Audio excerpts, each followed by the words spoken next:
A big round of applause for Nari Shakti here on the stage with us, Delhi Chief Minister Rekha Gupta ji.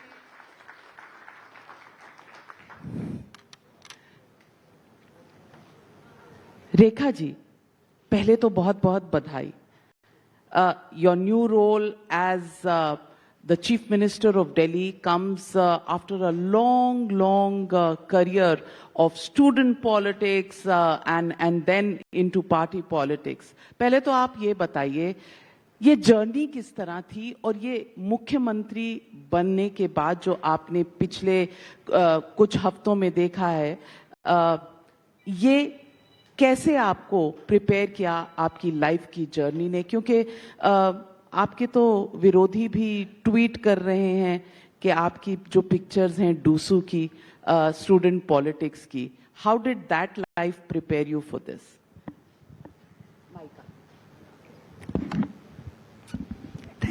Thank you Navika ji. सच में ये journey 30 साल starting from 1993 onwards, जब एक simple student के नाते मैंने Delhi university में एडमिशन लिया और अपनी मार्कशीट लेकर के जब मैं कॉलेज में जाने लगी अकेले सहेलियों के साथ, तब पेरेंट्स इस तरह से उस जमाने में नहीं होते थे कि बहुत ज़्यादा ऐसा करते थे कि नहीं पेरेंट्स साथ में जाएंगे, एडमिशन करा के लाएंगे. एक ही डायरेक्शन घर से मिली, भाई गर्ल्स कॉलेज में एडमिशन ले लो, जाओ जहां भी कहो. और यूनिवर्सिटी में गए, सबने तय किया कि भाई दौलत राम कॉलेज में एडमिशन लेना है. एडमिशन ले लिया और कॉलेज का वो माहौल जो कैंपस का था, धीरे धीरे उन्होंने मुझे मोटिवेट किया कॉलेज में यूनियन में आने के लिए. कॉलेज की यूनियन से मैं दिल्ली यूनिवर्सिटी स्टूडेंट यूनियन के साथ जुड़ गई और अच्छा लगने लगा कि जो इश्यूज हैं उनके ऊपर लड़ना, उन पे अपने अधिकारों के लिए जूझना और एक ओवरऑल पूरी सोसाइटी के लिए, आपके साथियों के लिए उनको अधिकार दिलाने की लड़ाई में शामिल होना, ये धीरे धीरे अंदर आपके आ गया और आपको जुनून बनने लगा. हमने कभी यू स्पेशल्स के लिए लड़ाई लड़ी, कभी हमने कॉमन एडमिशन फॉर्म के लिए लड़ाई लड़ी. हर चीज जिसे लेना होता था सिस्टम से, जो सिस्टम से मिल नहीं रही होती थी, उसमें अपनी भूमिका अदा करी. और उसके बाद ऐसा लगने लगा कि सच में कुछ करना है तो टेबल के इस पार आना पड़ेगा. आप उस पार रहते हुए केवल चिल्ला सकते हो, बोल सकते हो, पर अपनी कलम चलाने की ताकत रखनी है तो टेबल के इस पार आइए. वो जो समझ आई चीजें, मैं डूसू की प्रेसिडेंट बनी. जब डूसू की प्रेसिडेंट बनी तो उसमें मैंने बहुत सारे निर्णय दिल्ली के स्टूडेंट्स के हित में लिए. जैसे ये कॉमन एडमिशन फॉर्म है, पहले एक जमाना ये था आपको जिस कॉलेज में एडमिशन लेना हो उसका फॉर्म अलग से खरीदना पड़ता था. आपको मिरांडा में लेना है तो उसका फॉर्म लीजिए, आपको एसआरसीसी में लेना है तो उसका फॉर्म लीजिए, आपको साउथ कैंपस में लेना है. तब हमने कॉमन यूनिवर्सिटी फॉर्म निकाला कि एक फॉर्म लीजिए, आप प्रायोरिटीज भर दीजिए और एडमिशन डाल दीजिए. एक स्टूडेंट क्यों 50 फॉर्म खरीदेगा? और वो सफल हुआ. आज के स्टूडेंट भी उसको यूटिलाइज कर रहे हैं. तो उस दिशा में जब नए नए प्रयोग होते गए और हम चलते गए, तो मानिए कि वो रास्ता मुझे मिल गया. उसके बाद मैंने 3 बार एमसीडी का इलेक्शन जीता, अलग अलग कमेटीज में रही, एजुकेशन कमेटी में, स्टैंडिंग कमेटी, महिला कल्याण बाल विकास में. और जब जब जहां रही कोशिश की कि इनोवेटिवली कुछ करूं. जैसे हमारे एमसीडी के स्कूलों में बच्चों को ड्रेस, जो आपने देखा होगा blue, dark blue, light blue, और मैं एजुकेशन कमेटी की चेयरमैन बनी. मैंने कहा सर ये बताइए कि ये ब्लू ड्रेस ही क्यों पहनी जाती है? कि मैम ये तो चल रहा है, वर्षों से चल रहा है. मैं कहा इसका खर्चा कौन देता है? सरकार देती है, एमसीडी पैसे खर्च करती है. मैं कहा अगर हम ही पैसे खर्च करते हैं, इसका कलर हम क्यों नहीं चेंज कर सकते? नहीं मैम ये तो सालों से ऐसा ही होता है. अरे कोई किताब तो दिखाओ जहां लिखा हो कि ब्लू ड्रेस ही देना है. इसमें हमारे बच्चे जो गरीब परिवारों से आते हैं वो और गरीब लगते हैं, वो सरकारी लगते हैं.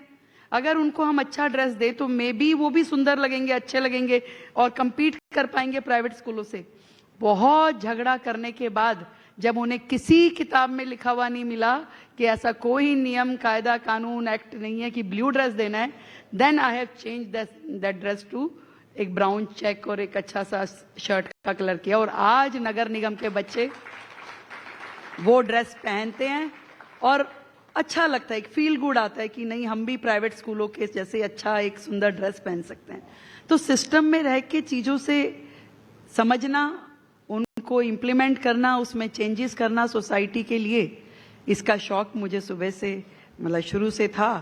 और शायद ईश्वर ने ये जो मौका मुझे दिया है, इतनी बड़ी जिम्मेवारी के साथ दिल्ली की मुख्यमंत्री के नाते मुझे पार्टी ने, आदरणीय प्रधानमंत्री जी ने, तो शायद मैं दिल्ली के लिए भी कुछ ऐसा ही अच्छा सोचूं। रेखा जी, बहुत मोटिवेटिंग और आपने अपनी जर्नी बताई, लेकिन ये जो 28 साल के सूखे के बाद बीजेपी की सरकार दिल्ली में बनी है, आपको कभी लगा था कि मुख्यमंत्री आप बनेंगी? नहीं, मुझे मुख्यमंत्री बनूंगी ऐसा तो कतई नहीं लगा, नेवर। विधायक बनने का सपना था, उसके लिए दिन रात मेहनत करी। 2 बार जब आंधियां चल रही थी, 2015 और 20 में चुनाव लड़े और बहुत थोड़े थोड़े मार्जिन से मैं हारी। 2020 में तो 1700 वोट से मैं हारी, पर हारने के तुरंत बाद अगले दिन से ही फिर से काम में लगे कि विधायक बनना है, काम करना है, ये करना है। एक जुनून था और उस जुनून के नाते एरिया में बहुत मैंने अच्छा सबके साथ में व्यवहार भी बनाया, काम भी किया। और जब सरकार बनी तो जब नाम आए कि ये कुछ लोग हैं जिनके नाम मुख्यमंत्री के नाते भी हो सकते, तो मैंने कहा भाई ये निर्णय पार्टी का है, इसमें मेरा कोई रोल नहीं है। पार्टी जो काम मुझे देगी, चाहे वो विधायक के नाते मिले, मंत्री के नाते मिले या मुख्यमंत्री के नाते, मैं उसके लिए हमेशा तैयार रहूंगी। तो पता कैसे चला, किसका फोन आया, कैसे हुआ, कुछ तो बताइए। Was it exciting? A normal person के लिए जब ऐसा फोन आता है तो कैसा लगता है? दो चीजें बताती हूँ। जिस दिन ये घोषणा होनी थी तो शाम के टाइम विधायक दल की मीटिंग बुलाई गई और उस मीटिंग में ही डिसाइड होता है कि who will be the leader of MLAs, और जो लीडर होता है वही मुख्यमंत्री होता है। तो जब मैं गई उस मीटिंग में तो मेरे साथ में मेरे एक साथी विधायक बैठे थे, उन्होंने कहा कोनी मार के फोन आया होगा। मैं कहा नहीं, फोन नहीं आया। झूठी। मैं कहा नहीं आया फोन भाई। कह रहे तो फिर किसको आया है, चेहरा देखो सबका, और किसी के चेहरे पे स्माइल होगी तो उसी को आया होगा। तो उसके बाद मैं एक अपने सीनियर लीडर से मिली, मतलब he is close to me. तो मैंने कहा सर एंजाइटी हो रही है। कह रहे क्यों? मैं कहा पता नहीं क्या होने वाला। तो उन्होंने कहा कि कोई बात नहीं, नहीं होगा तो उसमें क्या दिक्कत है, जो होगा अच्छा ही होगा। मैं कहा नहीं सर, प्रॉब्लम ये नहीं है। कि क्या प्रॉब्लम है? मैं कहा बन गई तो क्या होगा। मैं कहा विधायक हूं, ठीक है, बिल्कुल कंफर्टेबल, आराम से काम करेंगे। मंत्री बन गई तो भी ठीक है, बिल्कुल कंफर्टेबल जोन में काम होगा। मुख्यमंत्री हो गई तो फिर कैसे करूंगी? तो that was the scene of that day. और सच में नहीं सोचा था कि क्या होगा और कैसे करेंगे, बट पर फोन तो आया, आपने फोन की बात नहीं बताई। फोन नहीं आया तो फिर सच में वहीं पर लीडर, हाँ वहीं पता चला।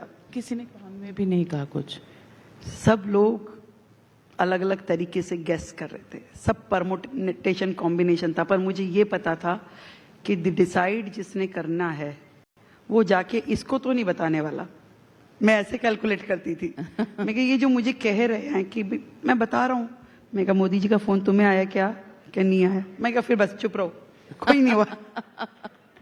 तो आई नो हमारी पार्टी में जो कल्चर है, बहुत ही संगीनता के साथ में विचार होता है, सामूहिक निर्णय होता है और यथास्थान ही बताया जाता है। तो पर वो मेरे लिए वो सरप्राइज भी बहुत खूबसूरत था। वो मोमेंट बड़ी ऐसी थी कि जो जिंदगी भर मैं भूल नहीं सकती। Truly a big moment, and to only be the second woman chief minister in the country is a big milestone for women in politics and women in India.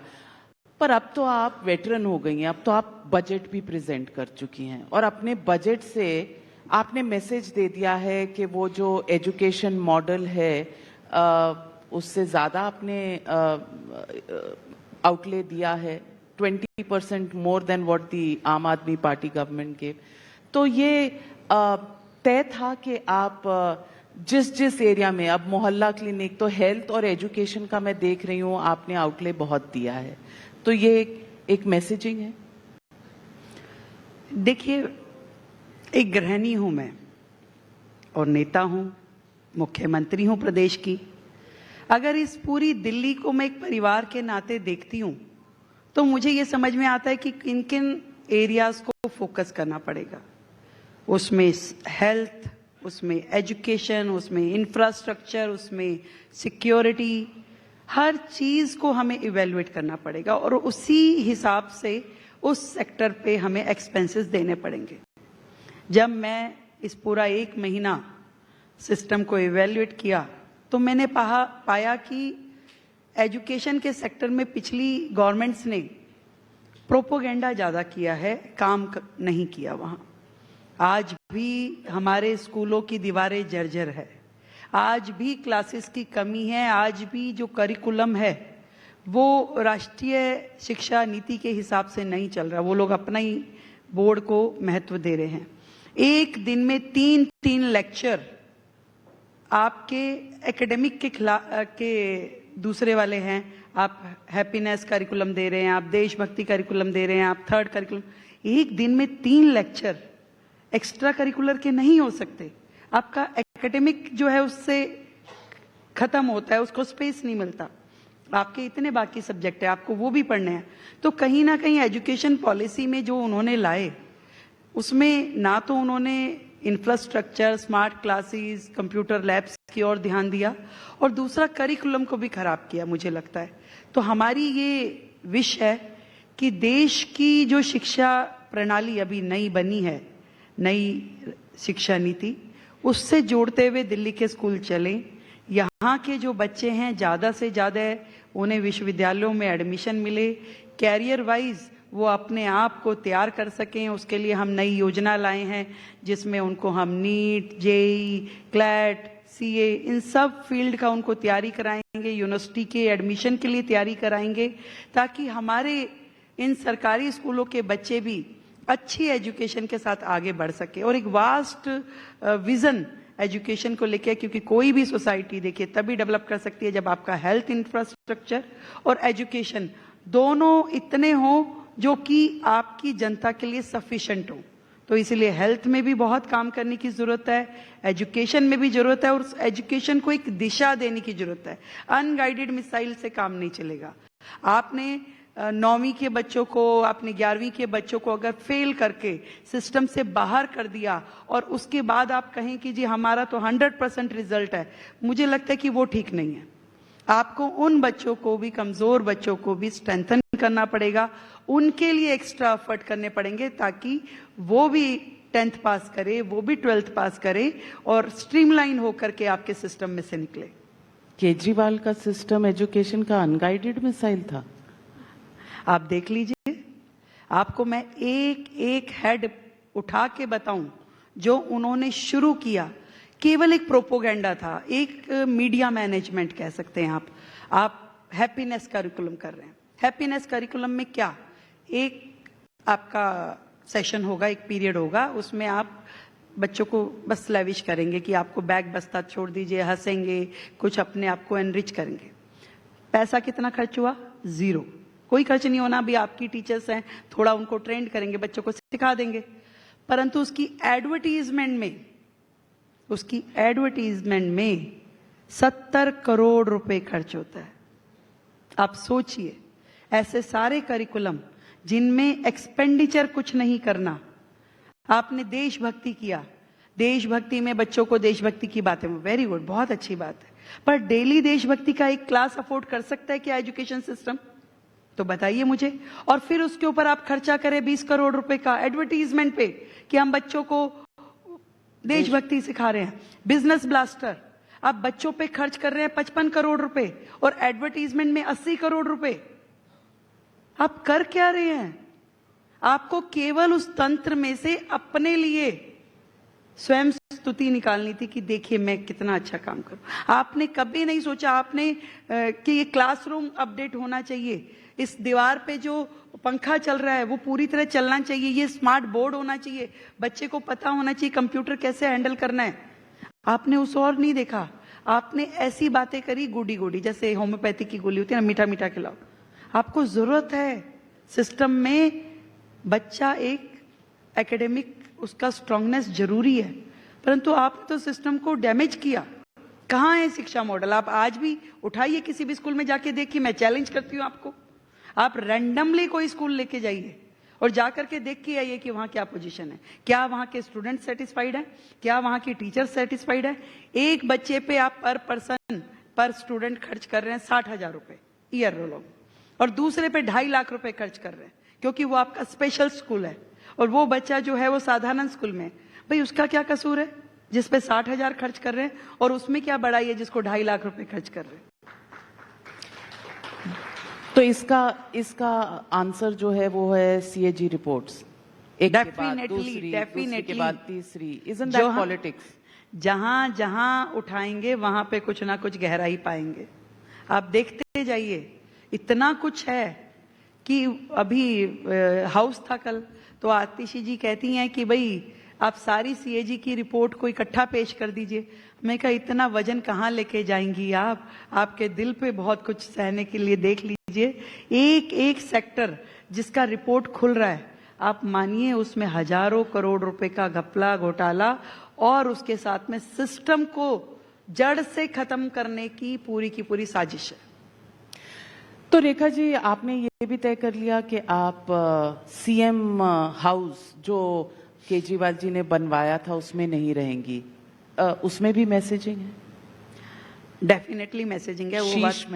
वो बात अलग है कि मुझे अभी तक घर नहीं मिला है। मैं अपने घर के सामने की सड़क पे ही ऑफिस चला रही हूँ, वहीं गली में कुर्सी लगा के सुबह जितना जनता आता है उनको मिल रही हूँ। पर उस घर में ना जाने के पीछे मुझे ऐसा फील होता है कि उस घर के अंदर जो करोड़ों रुपए खर्च हुए हैं उस पे किसी मुख्यमंत्री का मलमल का बिस्तर पे लेटने का अधिकार नहीं है। उसकी जगह वो करोड़ों घर बन सकते थे जो आज भी फ्लाईओवर के नीचे सो रहे हैं। वो लोग जो झुग्गी में रहते हैं उनके अधिकार का पैसा था जिससे वो शीश महल बना। आप लाखों रुपए का टॉयलेट यूज कर रहे हैं, पर हमारी दिल्ली में हजारों लोग वो हैं जिनको शौचालय नहीं है उपलब्ध करने के लिए। मैं छोटा सा हादसा बताती हूँ। पीतमपुरा में एक जीपी झुग्गी है, एक महिला टॉयलेट यूज करने के लिए गई।